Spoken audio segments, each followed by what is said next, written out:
Welcome into a brand new edition of the 06010 ESPN Communications Podcast. I'm your host, Alex Fuse, and we are joined by the one and only ESPN anchor and host, Ms. Hannah Storm. Hannah, thanks so much for joining the podcast in person.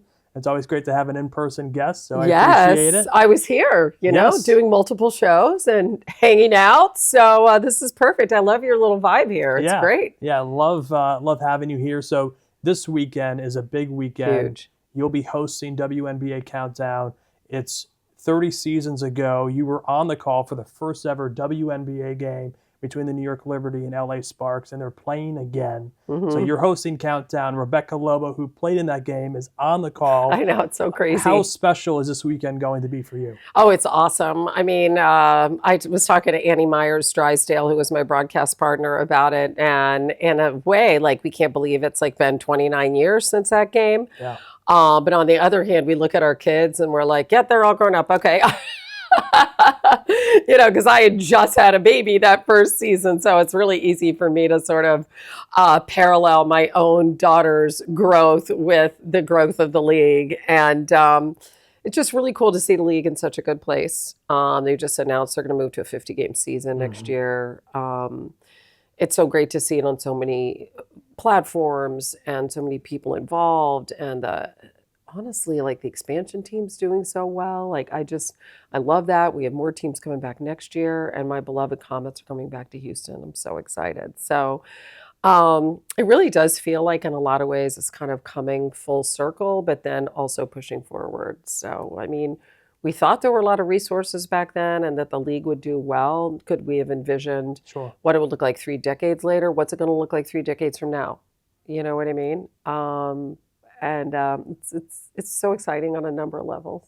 What's cool from what I do is I'll be at an event with you, we were together in New Jersey at the league office, and you were with Teresa Witherspoon, who played in that game. Yeah. And hearing you kind of relive, and we were talking before this, you did a feature with Rebecca Lobo and Lisa Leslie. Yes. So what has it been like for you to go down these memory lanes with Rebecca and Teaspoon and Lisa and all the others that are going to be involved this weekend and to celebrate this league? Sometimes when you're, sort of in your career, right, you don't always have those opportunities to look back and understand or even think about the real touch points, the really, really critical parts of your career. And to be able to do play-by-play for the first season of the WNBA, to do something that Dick Ebersol came to me and said, we were on the NBA on NBC. We're putting all our resources in this. David Stern was like, this is really, really important to me. And Dick Ebersol's like, you're going to do play-by-play. And I was like, okay, that's terrifying, right? I've never done it. But, trained really hard doing it. I would call games, send it to Marv Albert, go over that. I came up to Connecticut. There was a lovely woman doing play-by-play up here by the name of Doris Burke, who was very nice to me. And so prepared as much as you can, for a live event, for calling play-by-play for the first time and having so many eyeballs on it, so much pressure, so many resources. But it was really important because it really set the tone for what was to come, because we had an all female broadcast team. We had primarily all women on the production side.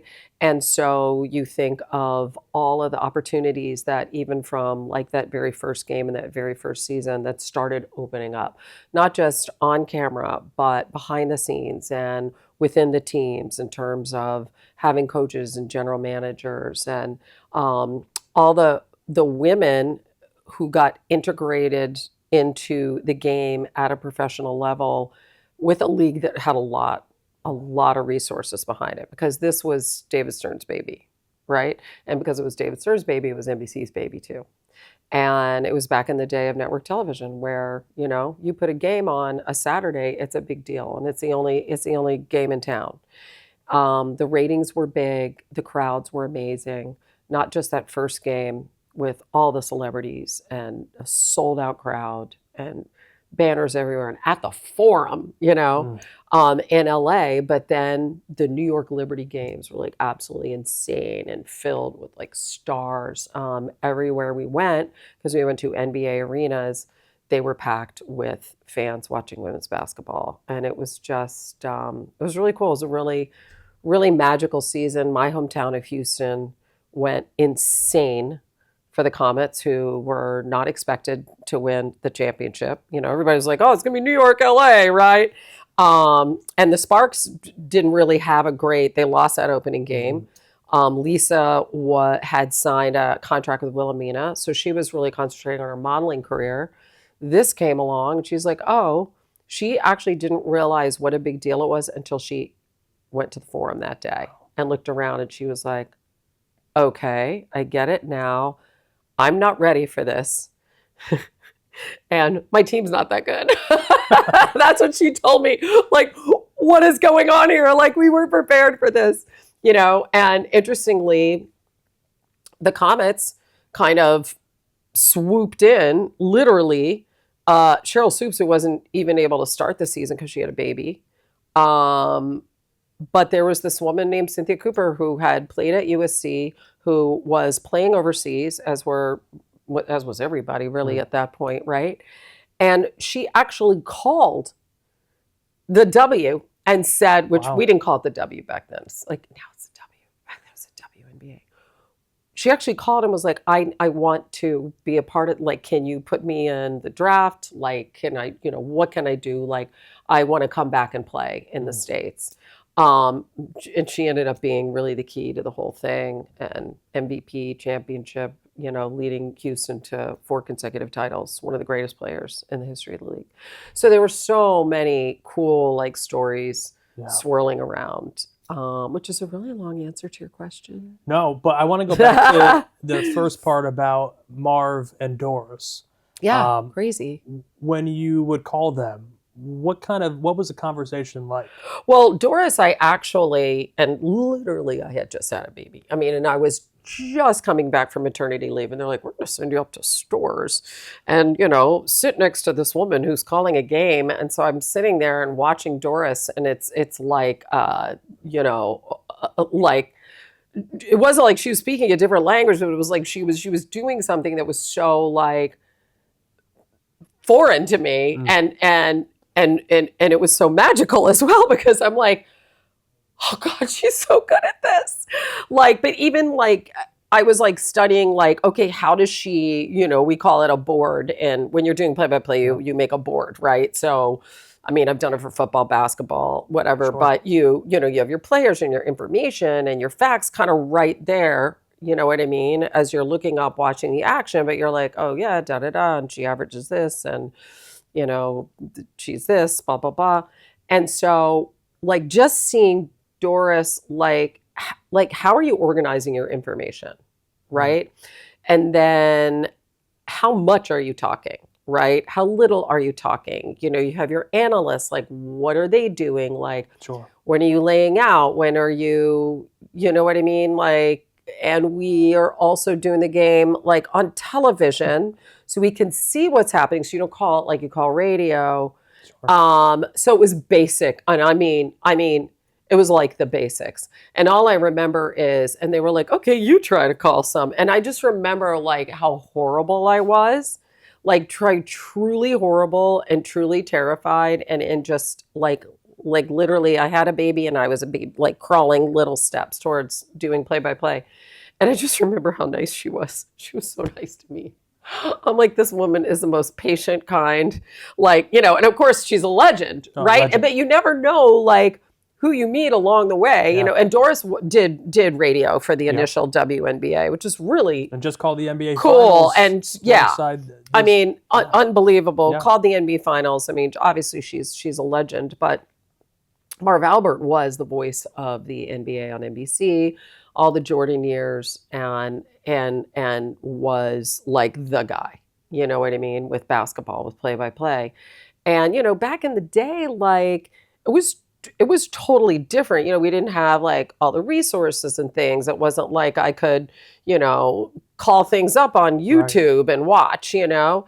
And so I would obviously watched and had been there for so many of Marv's games covering the NBA on NBC, but then watching it from a completely different, like, an artistic standpoint. Like, how do you do what you do? But then you have to make it sound like, I mean, I wasn't going to go, yes, you know, I mean, I had, you know, you have to sound like yourself, but you want to learn from the best.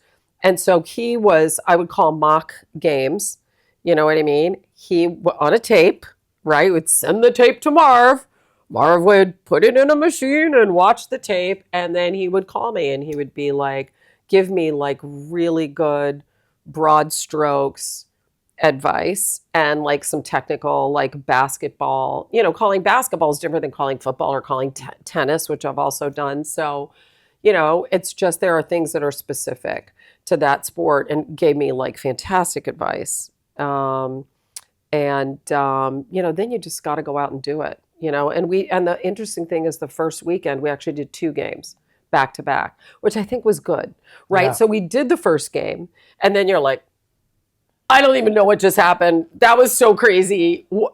And then we called a game the next day. So that was kind of good to like have 2 games in the first weekend. Yeah, you've said before that when you called the first game, that was the most nervous you've ever been in your life. It was. How do you go from being the most nervous you've ever been to then calling that game? Yeah. Like, how do you balance that? Well, I actually was really nervous calling my first NFL game too for him. I was like, so that was probably equally terrifying.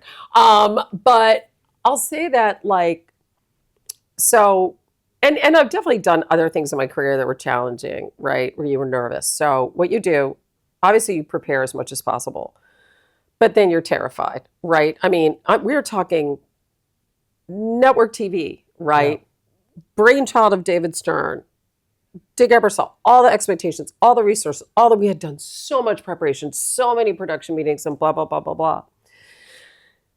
But once you have to start calling the game, it's just like an athlete, who then has to perform, right?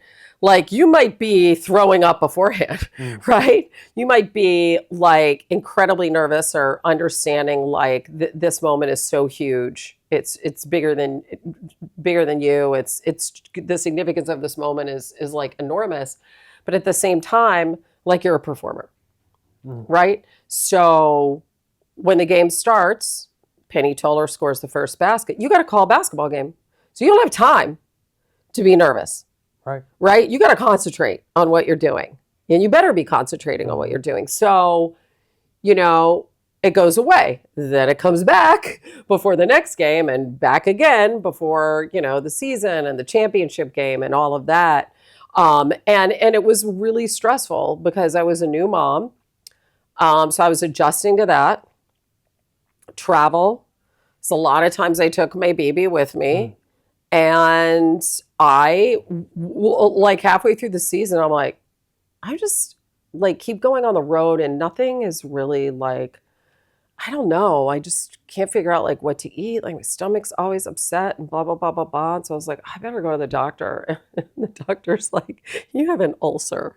Wow. And I was like, what? An ulcer? And he's like, yeah, have you been like stressed? And I was like, yes, as a matter of fact. And I'm like, that's my one and only ulcer I've ever gotten. Wow. But I always say like that first summer, I like completely was, that speaks to the stress, the opportunity, the pressure. But there was so much pressure, it was, pressure's a privilege, as we know from our beautiful Billie Jean King, the greatest ever. But it comes with stress, it comes with expectation, it comes with responsibility because you have to do a good job because you are the first to do that. And you don't want somebody coming in the next year and saying, oh, those women, boy, they really couldn't handle that assignment. You know what I mean? Like you have to do a good job because you have to open up a path. You have to make it a viable career opportunity for other women to do that are following you. And you have to do a good job because you want somebody, a young woman, somebody sitting at home saying, well, that looks like fun. I'd love to do that. You know what I mean?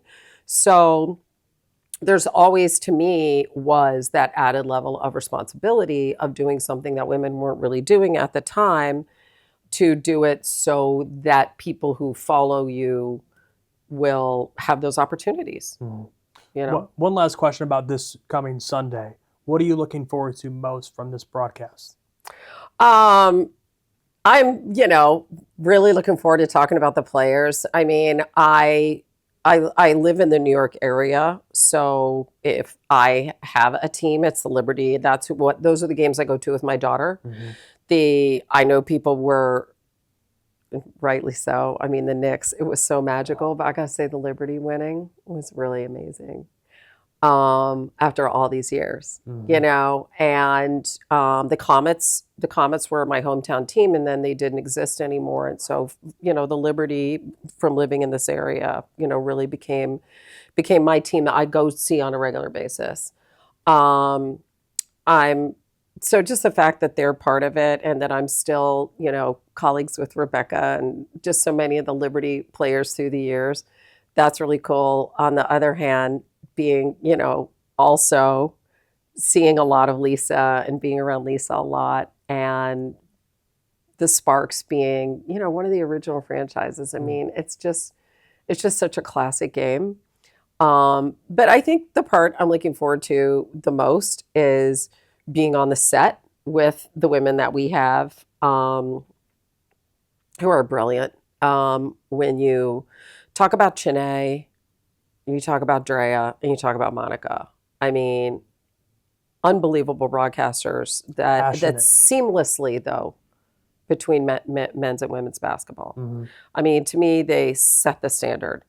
They are, I'm going to be talking to all of them for the draft, too, for the NBA draft. I mean, it's just really, really incredible. The work ethic, the passion, the knowledge. They literally make it so easy. So it's like really fun to hang out with them and just chat and watch basketball and kind of have like just people who are, and the people behind the scenes who work on the W, you know. It's just really cool and full circle-ish to come back now and all these years later, see what the W is, and to be broadcasting it still.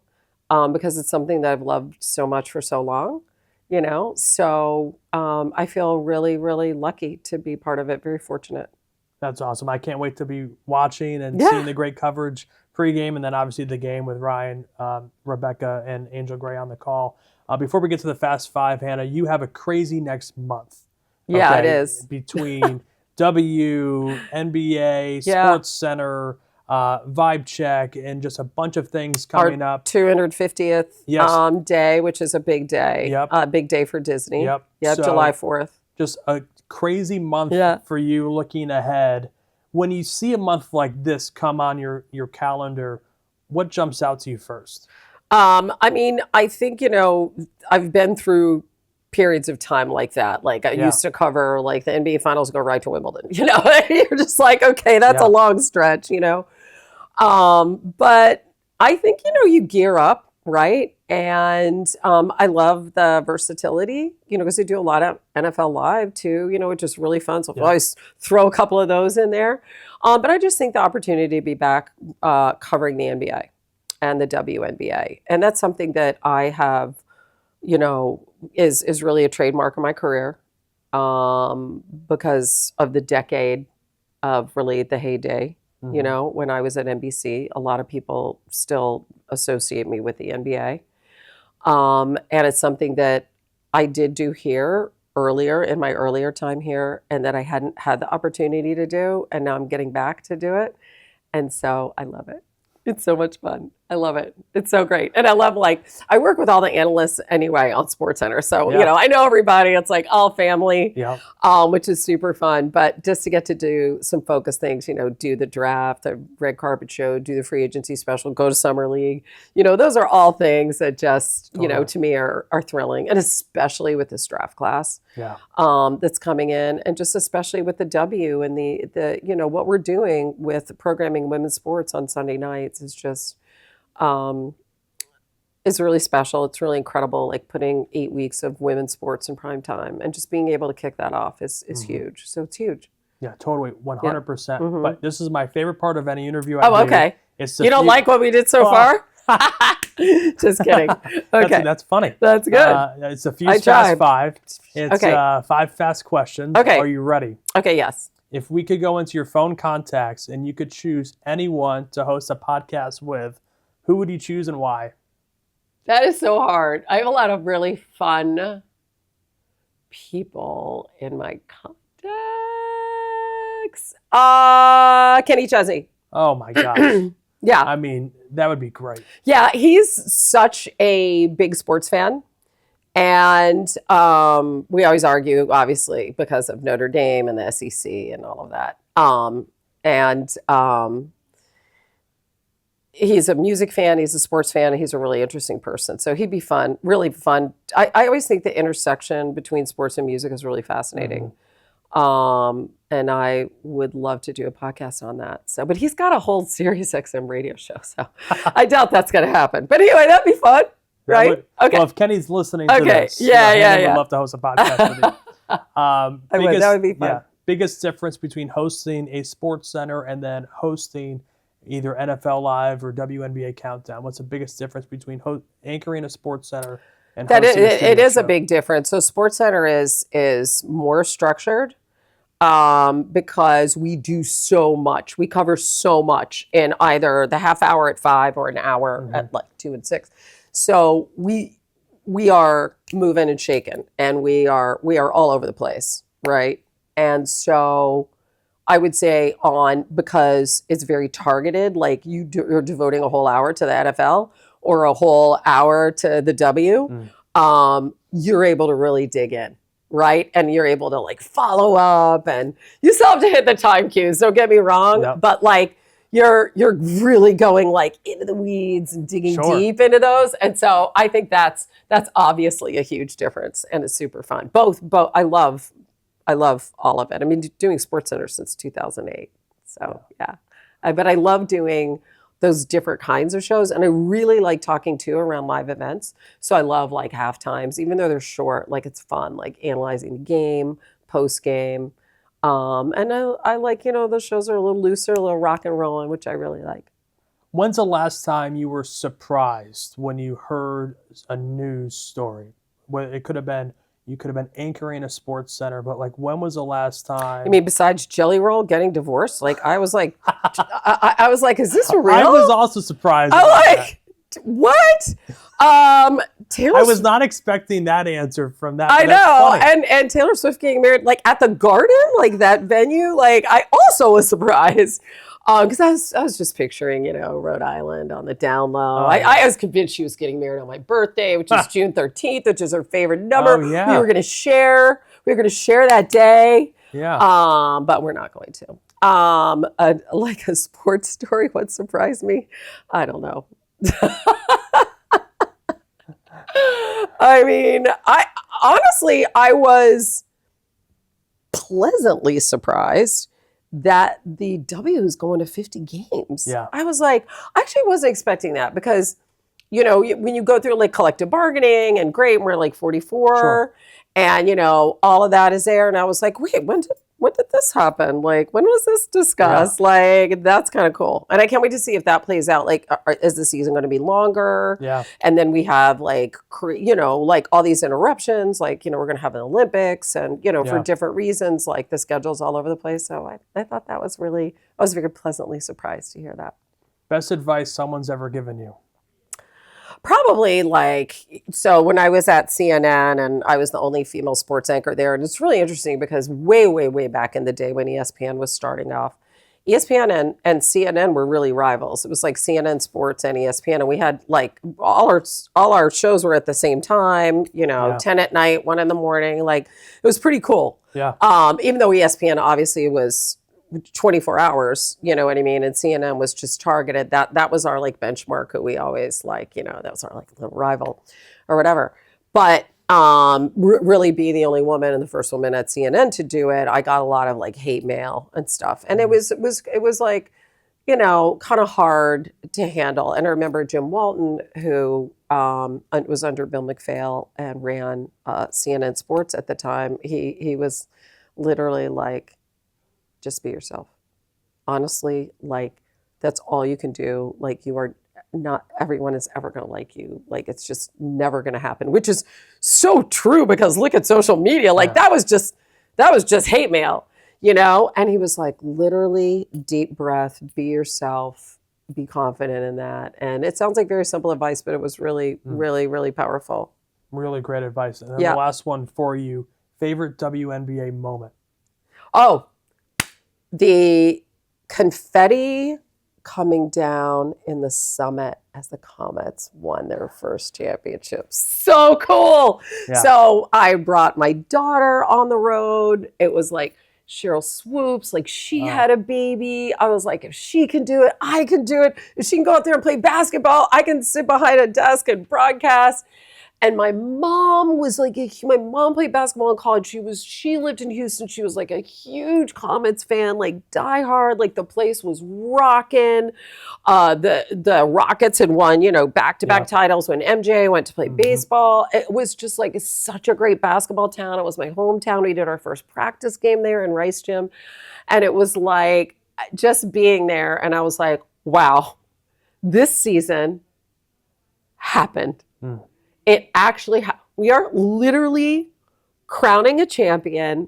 And I just remember and it's really hard to be present because I'm like, I don't even know what I said. I'm like, kind of profound or not profound thing am I going to come out of my mouth right now, which probably wasn't very profound. But I just remember being in the moment and seeing all the confetti come down and the girls as champions. And it was so cool. The first one. That's awesome. Well, Hannah, thanks so much for your time coming on today. Thanks, Alex. Such a good interviewer. Oh, no. I appreciate it. And I'll be watching this Sunday. Yay. You better be watching. Yes. No. Thank you all. Thanks, Alex.